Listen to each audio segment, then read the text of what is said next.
Well, I tell you what, to say I'm excited is an understatement because I haven't seen these two blokes for a long, long time. And welcome to the first Spring Carnival edition of Bolton In, all thanks to Palmerbet, of course. And I say a very, very good, well, it's early morning where this man is. Shane Anderson, of course, former racing.com superstar. Shane, how are you, buddy?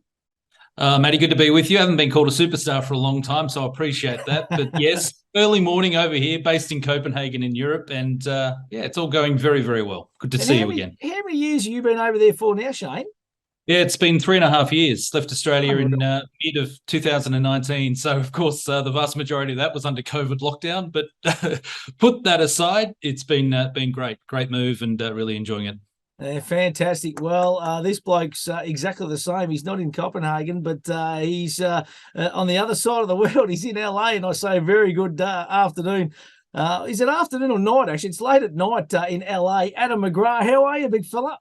I'm good, Matty. Yeah, we're creeping on close to midnight, but great to see you again. Great to see Shane as well again, and looking forward to this, diving into the spring and taking a look at it. So it should be a bit of fun.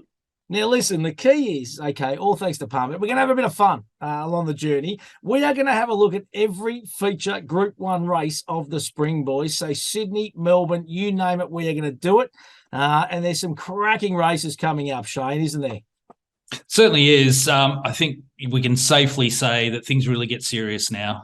We're getting into the major part of spring. The football seasons are finishing, so all attention, all eyes goes onto horse racing. And I can't wait to see what will really unfold, both in Melbourne and in Sydney, because the teaser that we've had over the past few weeks has been quite outstanding. But with the big races of the Caulfield Cup, the Cox Plate, the Melbourne Cup, and of course the Everest coming up, pretty exciting times. Yeah, my oath it is. And Adam McGrath, I know I want to ask both of you guys a question, I suppose. Do you miss the Australian horse racing, not being able to kind of head along to the track and stuff? No doubt you follow it closely, but do you miss not being able to get their ads?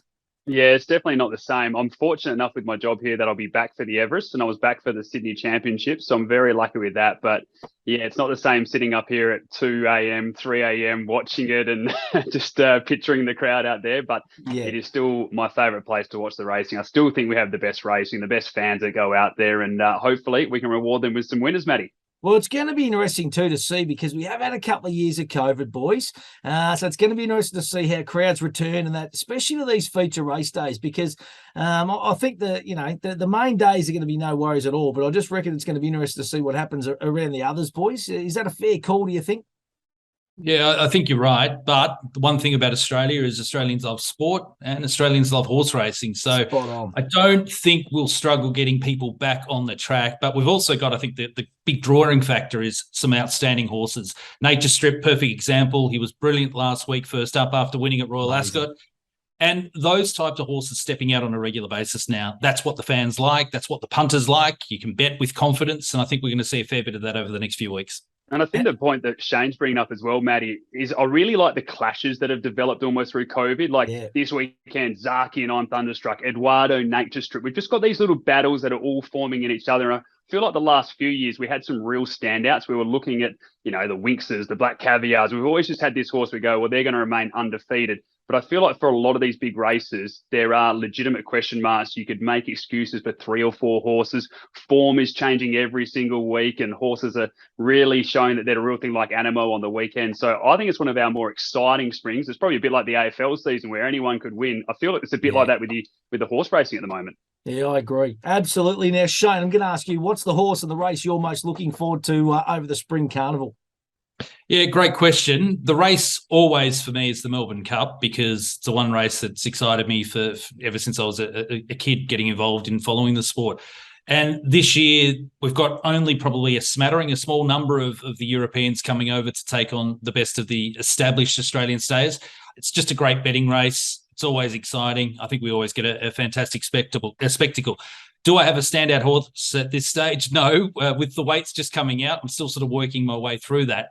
But, I mean, some of the lead-up races, Caulfield Cup, Cox Plate, Everest, those sort of races are going to be fantastic.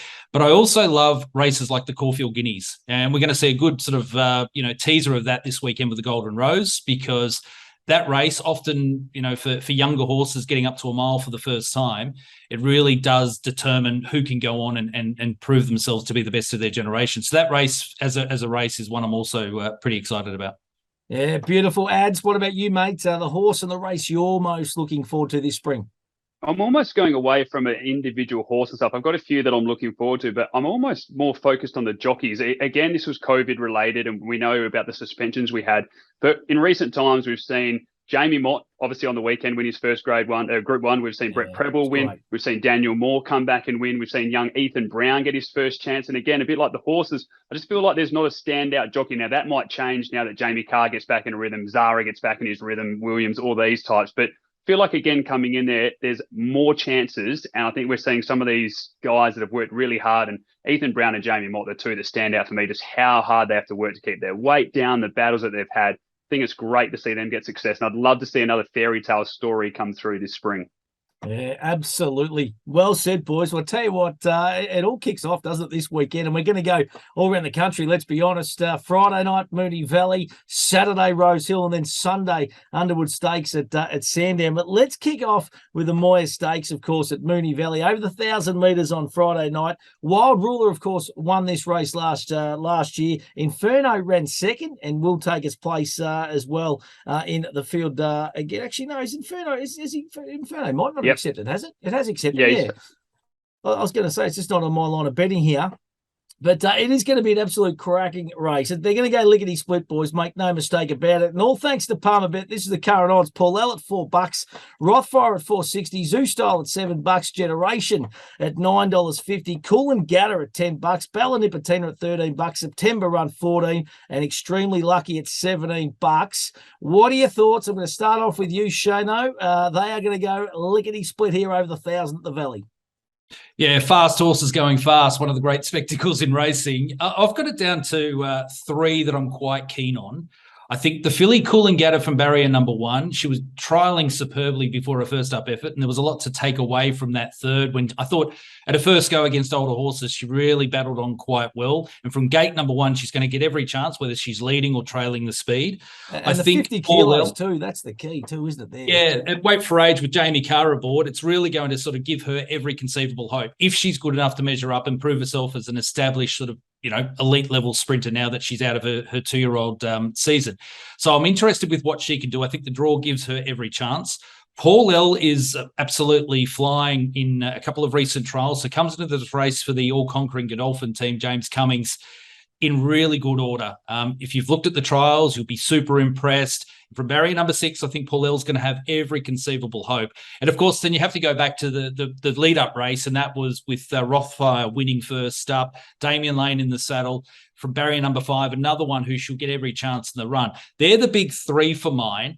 Outside of those, I think a horse like Malkovich, who's drawn well, he's come down to Melbourne from Sydney with Joe Pride on 6 previous occasions and run well on each and every occasion. 2 wins, I think 3 runner-up finishes, and ran 4th in an Oakley Plate.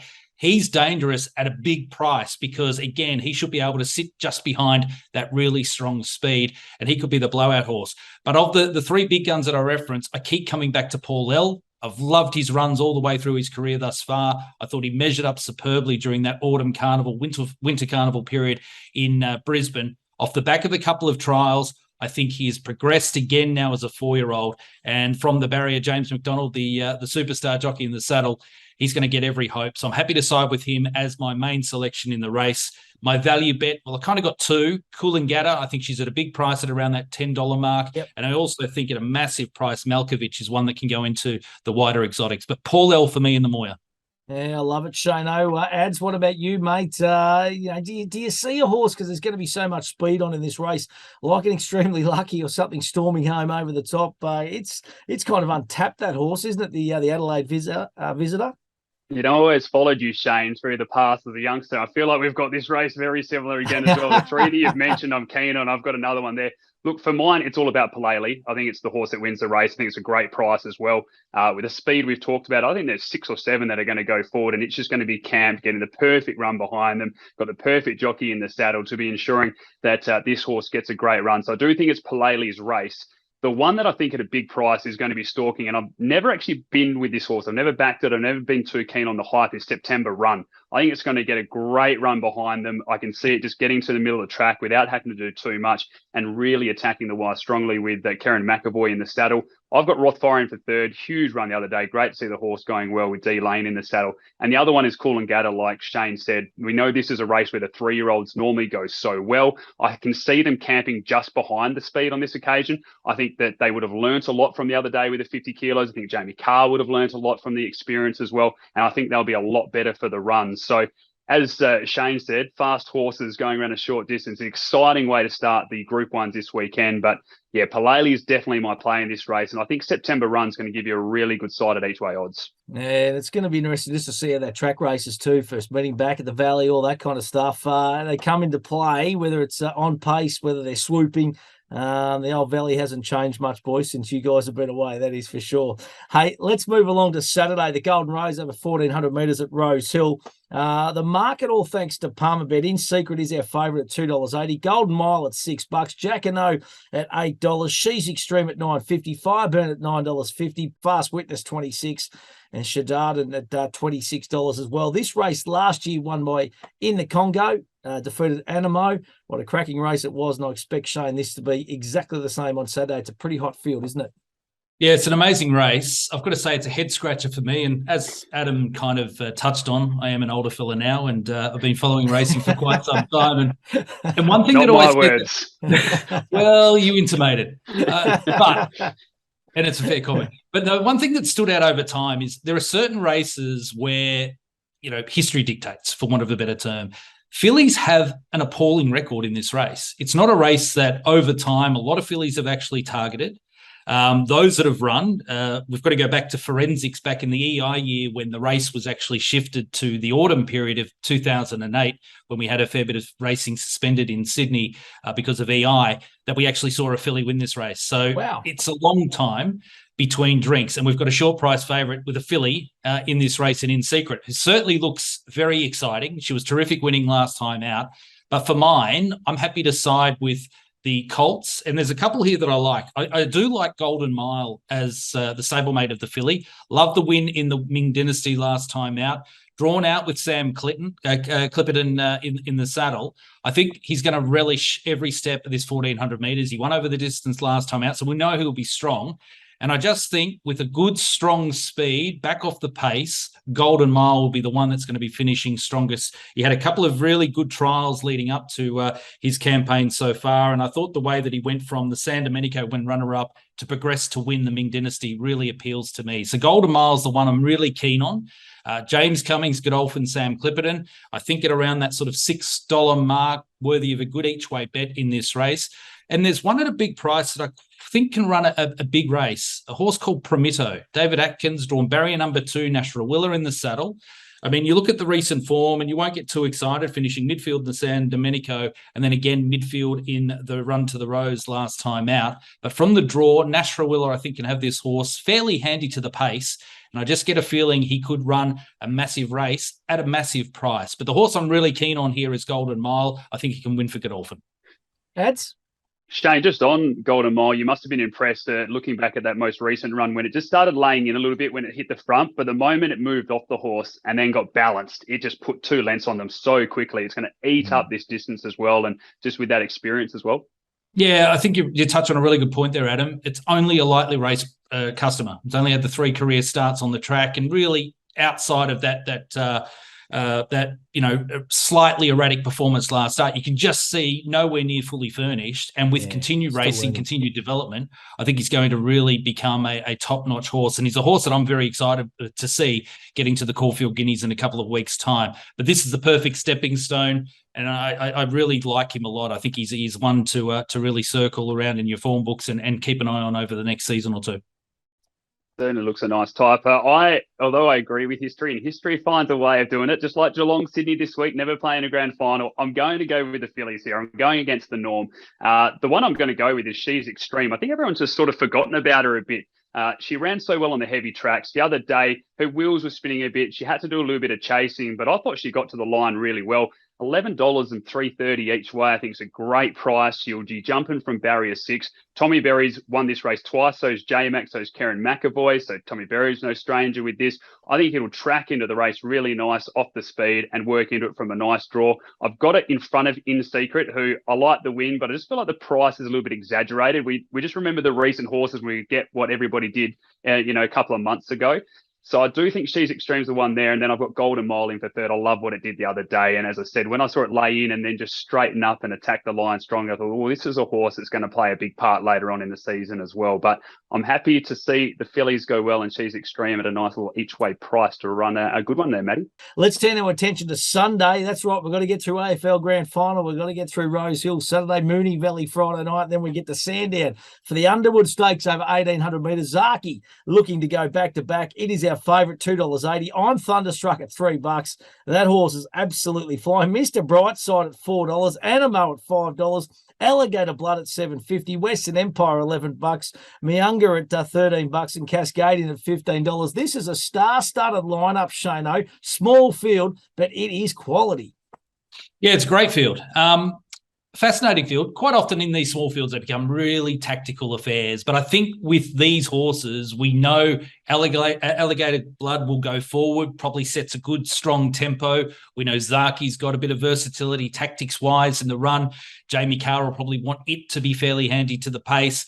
I'm thunderstruck just sitting behind them. Mr. Brightside's got a bit of tactical versatility as well. And then you've got the other sort of two in Nonconformist and Moanga have got the ability to both be off speed and also race handy. So whichever way it unfolds over that first 400, 500 metres, whether the pace is strong or not, I think every horse will end up getting their chance. Now, I come back to a simple principle. On exposed form, what do we know about these horses? On exposed form, Zaki is the best horse in this field. So I'm happy to stick with him, even though at around that 245, 250 mark, around that sort of quote, it's a little bit short for mine, just for where he's at in his preparation. But on exposed form, I just think he is the one that most likely will come out on top. He's won at the course over the distance. He's proven at weight for age. He was the Cox Plate favourite for so much of last year before things went wrong. Right on the eve of the big race.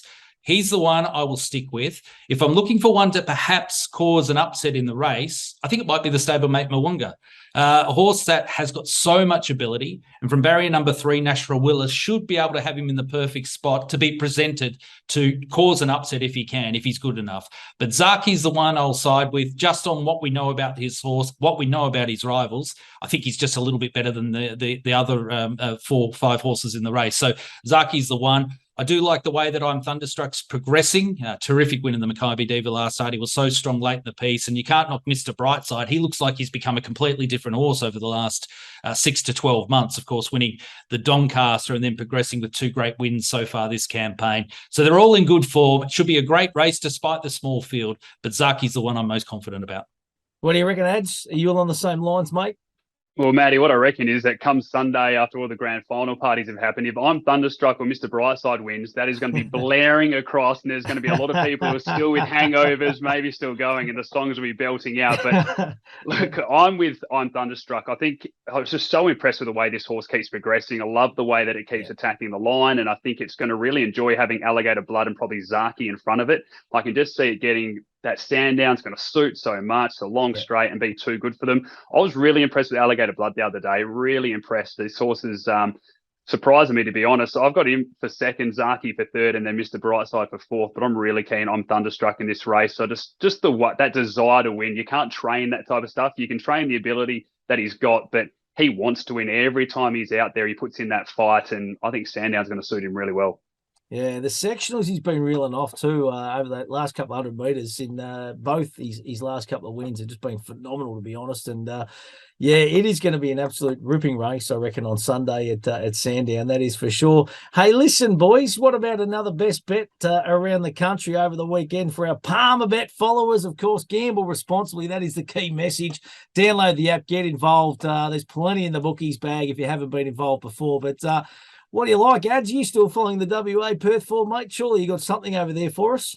Yeah, still taking a look. We haven't got prices yet because acceptances are still being done. But Western Knight in a 1,651 Metro win. This is the horse that is out of Western Jewel, who won the Perth Cup, of course, so Western Empire's relation as well, and Western Temple, who runs over here in the West. Been really unlucky its last 2 starts. Has had barrier 1 and has just been stuck behind them, hasn't got out at the right time. Gets a wider gate today, gets out to the 1,650 metres, and there's a good tempo in the race. I can see them coming down the middle of track, and I think in the cerise and white, he'll make a bit of a stance on the weekend, and I'm hoping we get $253. Beautifully done. What about you, Shane? Yeah, my weekend mood will be determined by what happens at the Valley on Friday night, because I'm quite keen on a couple of runners, and if they bomb out, well, then I'm going to be down in the dumps for the rest of the weekend, despite what happens in the football.